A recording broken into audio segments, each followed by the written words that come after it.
আসানসোল উত্তর ব্লক 1 সমস্ত তৃণমূল কংগ্রেসের কর্মী এবং তৃণমূল কংগ্রেসের নেতৃবৃন্দকে আজকে 12ই জানুয়ারি স্বামী বিবেকানন্দের 163তম জন্মদিবস।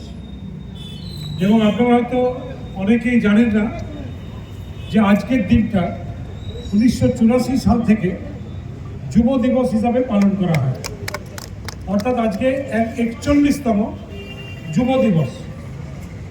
সারা ভারতবর্ষে আজকে এই দিনটি যুব দিবস হিসাবে পালিত হচ্ছে। আমাদের এই শহরে বিভিন্ন প্রান্তে স্বামী বিবেকানন্দের মূর্তিতে মাল্যদান হচ্ছে, তার জন্মদিন পালিত হচ্ছে স্কুলে কলেজে সমস্ত জায়গায়। এবং আমাদের শহরে আজ সকালে আপনারা জানেন খুব বড় শোভাযাত্রা হয়, বিভিন্ন স্কুলের ছাত্রছাত্রীরা আসানসোল রামকৃষ্ণ মিশন পর্যন্ত যান এবং রামকৃষ্ণ মিশনে স্বামী বিবেকানন্দের এই জন্মদিন দিবস পালিত হয়। স্বামী বিবেকানন্দ আমার মনে হয় আমাদের দেশের একমাত্র মনীষী, যিনি সমস্ত ধর্মকে সম্মান দিতেন। এবং তার যদি চিকাগো বক্তৃতার কেউ শুনে থাকেন বা শোনেন, তাহলে দেখবেন তার চিকাগো বক্তৃতার প্রথম উক্তিই ছিল যে my brothers and sisters of America.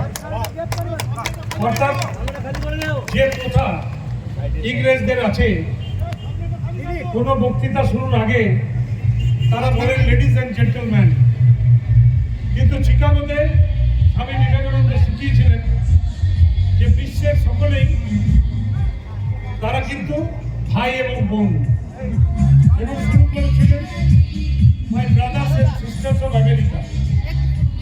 Swami বিবেকানন্দের আরেকটা বাণী, যে বাণী থেকে সত্য বাণী আমার মনে হয় আর একটাও তারপরে কেউ বলতে পারেননি। তিনি কিন্তু বলে গেছিলেন, জীবে প্রেম করে যেই জন সেই জন সেবিছে ঈশ্বর। অর্থাৎ ভগবানকে যদি সেবা করতে হয়, দেবতাকে যদি সেবা করতে হয়, তাহলে মানুষকে সেবা করতে হবে। মানুষের সেবাটাই হচ্ছে ঈশ্বরের সেবা এবং ঈশ্বরের জন্য কাজ করা। তাই আজকের দিনে আমি দেখলাম, এর আগেই একটা ক্লাবে গেছিলাম, অনামিকা ক্লাব, সেখানে ব্লাড ডোনেশন ক্যাম্প চলছে। আমি সেখানেও বললাম যে আজকে যারা ব্লাড ডোনেশন করছেন তারা কিন্তু জীবের সেবা করছেন। আপনাদের ব্লাডে আরও কিছু মানুষের প্রাণ ফিরে পাবে।